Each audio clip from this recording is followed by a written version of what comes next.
తనపై టన్నుల కొద్ది కేసులు పెట్టారని చివరికి గుండు సూదంత ఆధారం చూపలేదని బీఆర్ఎస్ వర్కింగ్ ప్రెసిడెంట్ కేటీఆర్ అన్నారు. ఖమ్మంలో ఏర్పాటు చేసిన బీఆర్ఎస్ సమావేశానికి హాజరయ్యారు.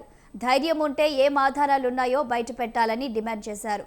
తాను ఏపీ మంత్రి లోకేష్ను కలవలేదు, ఒకవేళ కలిసినా తప్పేంటి?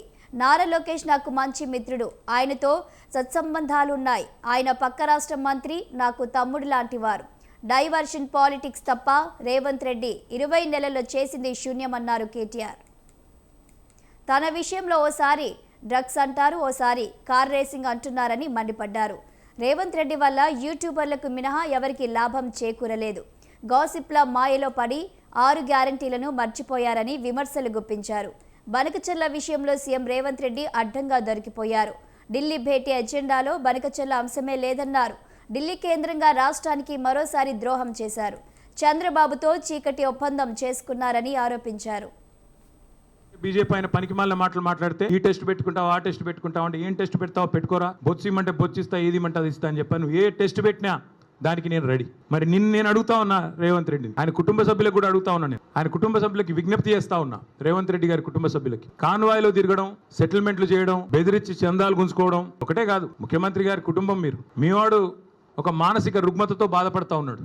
ఎప్పుడు బట్టలు చింపుకొని రోడ్ల మీద పిచ్చోడ్లాగా పరిగెడతారని మేము కూడా కంగారు పడతా ఉన్నాం. చూపెట్టండి డాక్టర్లకి. వాటాల సంగతి తర్వాత చూసుకోవచ్చు. ఇది పిచ్చోడైపోయి బట్టలు చింపుకొని రోడ్ల మీద పరిగెత్తేలాగా ఉన్నాడు. మరి ఆ దరిద్రం రాష్ట్ర ప్రజలు చూడకముందే దయచేసి ఒక మానసిక ఆసుపత్రికి తీసుకొని పోయి చూపెట్టాలని చెప్పి నేను కోరుతా ఉన్నా.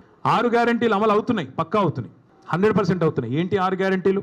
ఒకటి, ఫస్ట్ గ్యారంటీ అనుముల సోదరుల కోసం భూదందాలు గ్యారంటీ బ్రహ్మాండంగా చేస్తున్నారు. 4th city AI city Hyderabad చుట్టూ 1000 ఎకరాల్లో RRR పేరిట తొందరలో బయట పెడతాం, సర్వే నెంబర్లతో సహా బయట పెడతాం, మీరు చూడండి. రెండో గ్యారంటీ బాబు గారి కోసం బనకచెర్ల ప్రాజెక్టు గ్యారంటీ. మూడవది రాహుల్ గాంధీ కోసం నెల బస్తాలు మూటలు నోట్ల కట్టలు గ్యారంటీ. 4వది బావమరిది గారి కోసం అమృత్ కాంట్రాక్ట్ 1137 కోట్లు ఇప్పుడు మళ్ళీ సింగరేణిలో కొత్తది ఇచ్చాడంట, ఇంకోటి ఇచ్చాడంట, అది కూడా రేపు ఎల్లుండి బయట పెడతాం. 5వది గ్యారంటీ ప్రశ్నిస్తే అక్రమ కేసులు, అరెస్టులు, ప్రతిపక్షాల గొంతు నొక్కడాలు, నిర్బంధాలు, అణచివేతలు.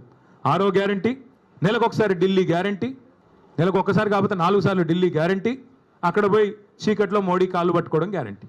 ఇది తప్ప నువ్వు 6 గ్యారంటీలు తప్ప నువ్వు అసలు చెప్పిన 6 గ్యారంటీలు ఎక్కడ పోయినాయని నేను అడుగుతా ఉన్నా. లోకేష్ ఏమన్నా నీ లెక్క అంతర్రాష్ట్ర దొంగనా? లోకేష్ ఏమన్నా నీ లెక్క సంచులు మోసినోడా? లోకేష్ ఏమన్నా నీ లెక్క చదువు రానోడా?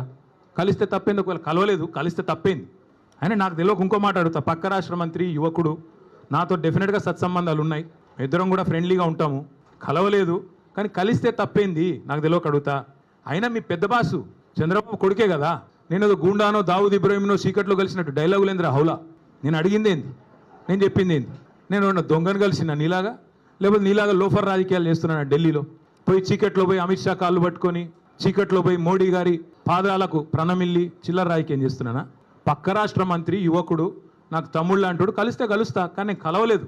దానికి ఏదో పెద్ద ఈయనేదో గొప్ప విషయం కనిపెట్టినట్టు. ఆయన నాకు తెలియక అడుగుతా. పాలన గురించి తెలుసుకోవాలంటే మమ్మల్నే కలుస్తారు బీఆర్ఎస్లను, దోపిడీ గురించి తెలుసుకోవాలంటే నిన్ను కలుస్తారు. ఆయన నన్ను కలిస్తే నీకేం నొచ్చింది? ఆయన నన్ను కలిసినా నీకేం బాధ అవుతుంది? నాకు అట్లా తెలియక అడుగుతా. నేను రేవంత్ రెడ్డిని అడుగుతా ఉన్నా, సూటిగా అడుగుతా ఉన్నా. దమ్ముంటే మగాడివైతే చెప్పు, నీ సీటుకి ఎవడెసరు పెడతాడో అని చెప్పి ఇవాళ డిప్యూటీ సీఎం బట్టి విక్రమార్క, అదేవిధంగా రెవెన్యూ మంత్రి పొంగులేటి, అట్లాగే ఉత్తమ్ కుమార్ రెడ్డి ఇరిగేషన్ మంత్రి, వీళ్ళ ఫోన్లు నువ్వు ట్యాప్ చేయట్లేదా? ఈరోజు చెప్తావా? నీ మనవాడి మీద ఒట్టేసి చెప్తావా బయటకు వచ్చి నేను వీళ్ళ ఫోన్లు ట్యాప్ చేయట్లేదని? రాష్ట్రంలో వేలాది ఫోన్లు ట్యాప్ చేస్తున్నమాట వాస్తవం కాదా? చెప్తావా? లై డిటెక్టర్ ముందు కూర్చొని చెప్తావా? మగాడి అయితే రా, బయటకు వచ్చి ఒట్టేసి చెప్పు దమ్ముంటే. చేసేది దౌర్భాగ్య పనులు, గలీజ్ పనులు, మీదికెళ్ళి పెద్ద పెద్ద మాటలు. ఒక గల్లీ రౌడీలాగా ఢిల్లీకి పోయి సిల్లీ మాటలు మాట్లాడిన ముఖ్యమంత్రికి నేను ఒకటే చెప్తా ఉన్నా. 50 సార్లు పోయావు ఢిల్లీకి దాదాపుగా. ఇంకోసారి అయిపోతే 50, హాఫ్ సెంచరీ. 50 పైసలు వచ్చినాయి నువ్వు 50 సార్లు పోతే. పోవడం, చీకట్లో మోడీ కాళ్ళు పట్టుకోవడం, చీకట్లో అమిత్ షా కాళ్ళు పట్టుకోవడం, రాహుల్ గాంధీ ఏమో దేక్తలేడు.